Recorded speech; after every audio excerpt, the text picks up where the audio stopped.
All right, it is time for my currently reading challenge weekly wrap up for week number 5.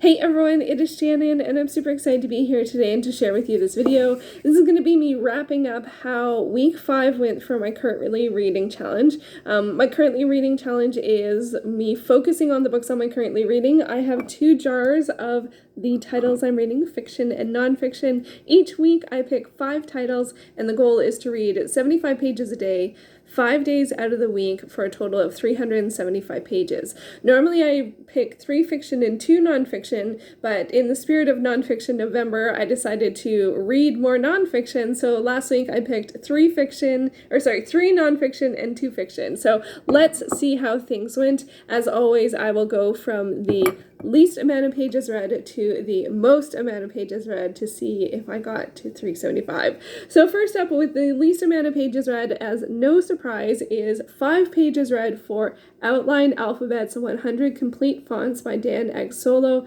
This is more of an activity than reading, and I actually look at the alphabets and then work on copying them. I was really surprised and happy I was able to get 5 in this week, because this week was Halloween, and so that means where did I start? Sorry, I have to count backwards here, so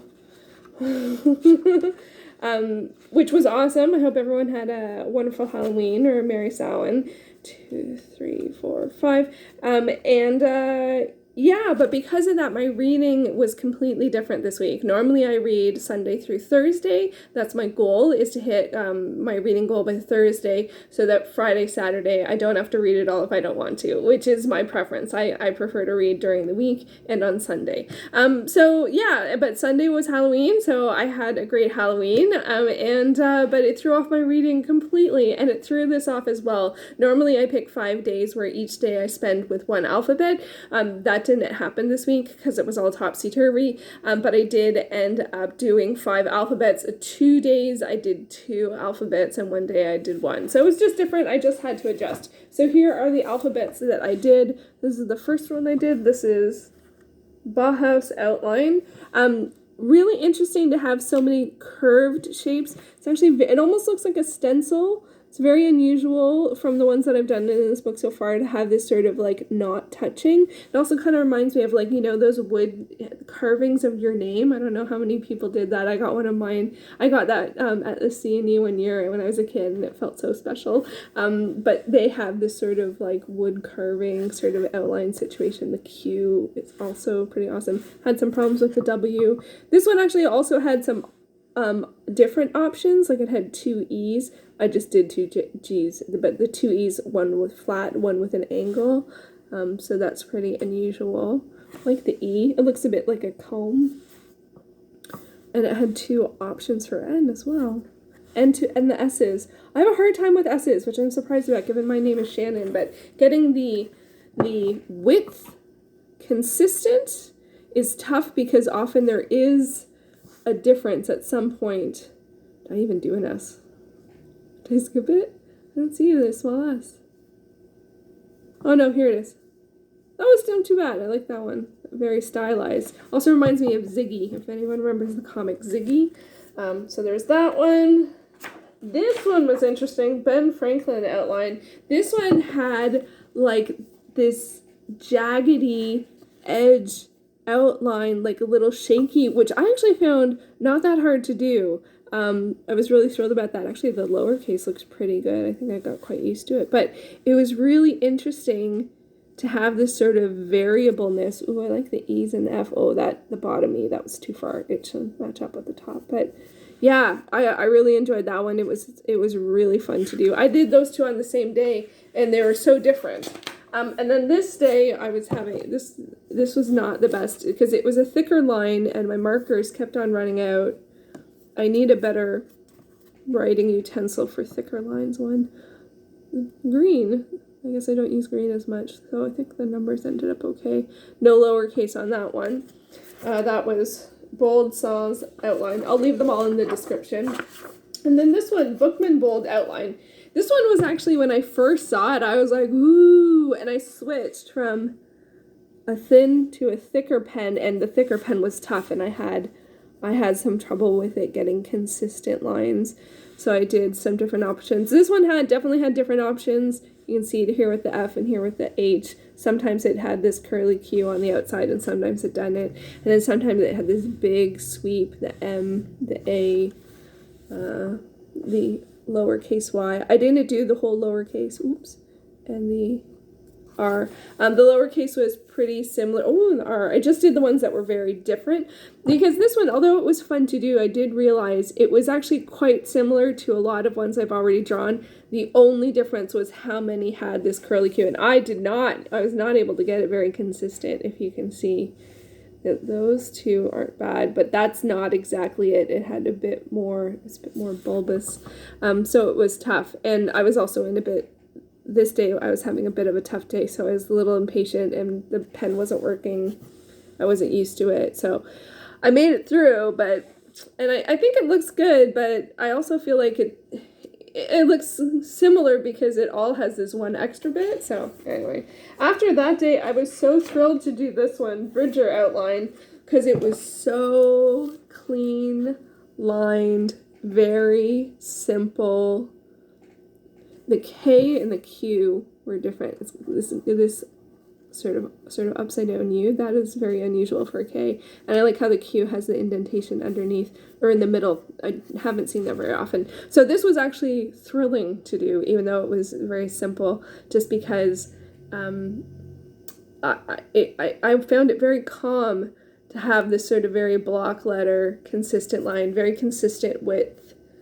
So it was very centering to do. So anyway, I've been, again, obviously enjoying working on this. I was thrilled that it came up again. Even though it was a hard week, I was able to manage the 5 pages, which is my goal with that one.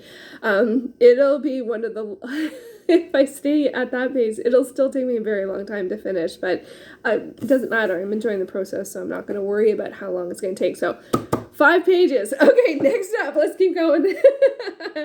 Next up, I read 65 pages, which was longer than I expected. This one had some stuff after the end that I kept reading. So 65 pages. Oh, I kind of gave away something there. Anyway, 65 pages from One Game at a Time. My Journey from Small Town Alberta to Hockey's Biggest Stage by Harnarayan Singh. This is a memoir, and it's nonfiction, and the author is a sports broadcaster. And I finished this. I have 0 pages left. I'm so excited about this. I think this was the 3rd pull for this one, and I think that might be a bit of a trend, maybe, that if I get something 3 times in a row, it's time to finish. That happened with The Beach as well. Yeah, I really enjoyed this, and I didn't have that much less. I think I had 2.5 chapters, and then afterwards there's a lot of like photos and thank yous and stuff like that, and so I read all of that as well, so it ended up being a little longer than I expected, but still, it was a great read. I'm thrilled. This one I started, I think, last fall, so it's really wonderful to finally finish it, and he's such a great storyteller. I really loved hearing about his life and, his work and the things that he spent time on. He's also a musician, so it was a great read. Highly recommend, and I was really happy to finish it as well, so it was really a joy to read. Also Canadian, and so yay! Next up, I read 96 pages, and I actually thought I would have read more for this one, but it was a bit of a strategic choice. So I read 96 pages from Bitten by Patricia Briggs. This is the 12th book in the Mercy Thompson series, which is an urban fantasy series, and I have 221 left. Now, this really is the one that in some ways I was looking the most forward to, because I started it right before this challenge, and so I just really love this series, and it's a bit of a tougher series. There's some of the realism elements, especially with the characters and the character relationships, I find can be a little tough. Like I didn't realize that a fair amount of urban fantasies can be a bit more heightened with things and unrealistic. This one's actually quite centered in how people are, and in terms of relationships and stuff. So I was a little, at first I was a little worried, like I was a little concerned about some stuff that was going on, but it evened out, and it looks like it's going to be an interesting plot. I'm not, as I said, I'm 96 pages. I'm over 100 pages, and it's 300 pages, so I'm about a third of the way through, and I have a sense of what the ongoing story is, but it's complicated. Yeah, it's urban fantasy 12th book. I can't say much about it, but I had really hoped to actually finish this one, but I ended up prioritizing the other reads, which will become clear as to why as I continue the video. But the 13th book is coming out next year, so even though I didn't finish this week, I would like to continue it, and if it doesn't get picked to next week, I might still read a little bit of it every day just to keep that energy going and keep the story in mind. And I haven't yet started reading my November buddy read with Anita, which is Dance with the Devil by Sherilyn Kenyon, which is paranormal romance. And I don't tend to read paranormal romance and urban fantasy at the same time, so I was also kind of hoping to finish this before me and Anita started reading Dance with the Devil, but I don't know when we're reading that yet. No pressure, Anita, if you're watching this. We will work it all out. It'll be totally fine. And yeah, so I was kind of hoping to finish this because I don't tend to read them at the same time, but I can always make it work. So anyway, so this is really engaging, and I do want to finish it before the end of the year because the 13th book is scheduled for next year. It's one of the very few long series that I'm close to up to date with, so I want to keep on top of that. And I've been reading it for many years now, actually. So yeah, so that's been good. And then my next most read pages is A History of Reading by Alberta Manguel. This I read 118 pages, and I have 0 pages left. I finished this. I didn't think it was going to be possible. Over 100 pages of nonfiction in 1 week, plus one game at a time. Those two are actually, now these are my two first, both of these, I hadn't finished any nonfiction yet for this entire challenge. So to finish 2 in the first week of nonfiction November feels really, really good. This one had been cropped up a couple times already. It's a wonderful book. I gotta say though, some of the chapters I was a little less interested than others.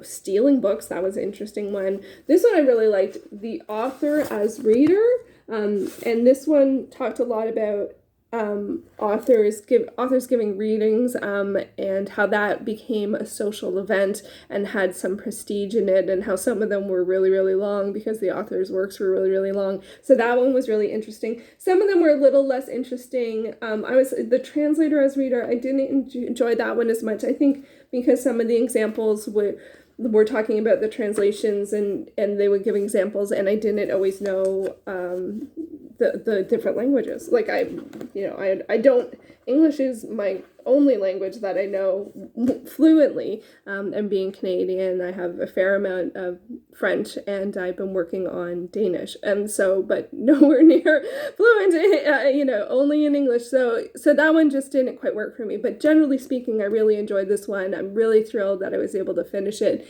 It was actually a present from my brother, and he's a writer. And so I really just, I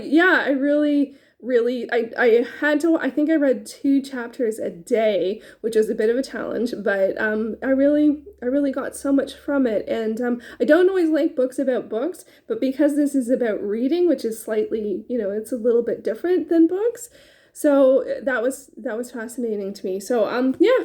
Thrilled that I finished it. It's also, the author is Canadian, so it's also Canadian, and which often Canadian books take me longer to read, so I also started it last fall, so another win there.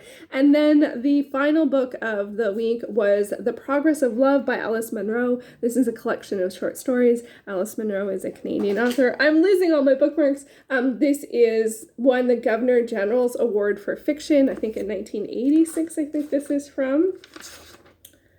Yeah, 86, McClellan and Stewart.